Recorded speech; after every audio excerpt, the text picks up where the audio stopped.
Are you a sitter or a mover?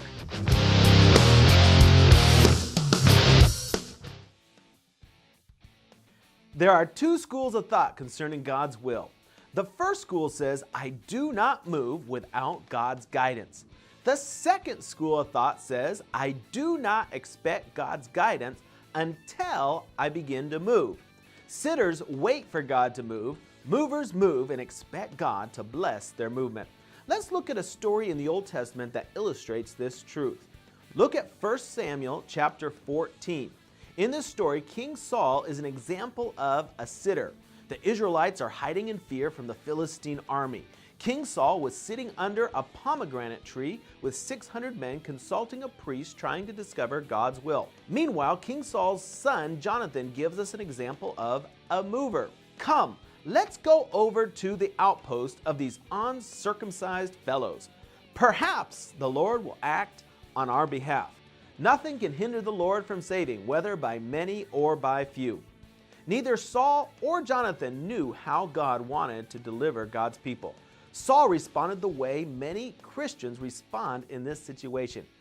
He sat in one place and refused to do anything until he heard from God. But his son Jonathan responded in a completely different way. He decided to take action. He did not specifically know what God's will was, but he said to his armor bearer, I have a plan. Let's stop hiding and show ourselves to the enemy. Perhaps the Lord will act on our behalf. He did not know if God would move. He just decided to try something in order to see, perhaps, maybe, if God would work in their favor. He started heading in the general direction to attack the Lord's enemies. He followed a compass heading, not a specific map. He figured that if he went against the enemy God was against, it would give God the opportunity to do a miracle. Once Jonathan was in motion, he gave God an opportunity to give him a sign.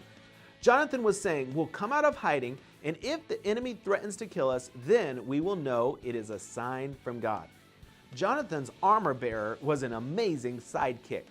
There are only two swords in the whole camp. The Bible tells us that Saul had one sword and Jonathan had the other one.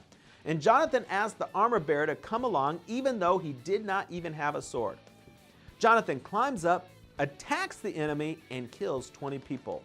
Then and only then does God start to move. Some Christians still sit around and talk about trying to discover God's will. See, when you take action, it inspires others to follow. If you do nothing, no one will ever follow you or even help you.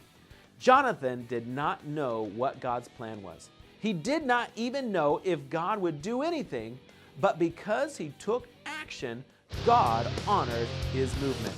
Saul was waiting for God to move, and Jonathan moved. Your miracle will happen when you start to move.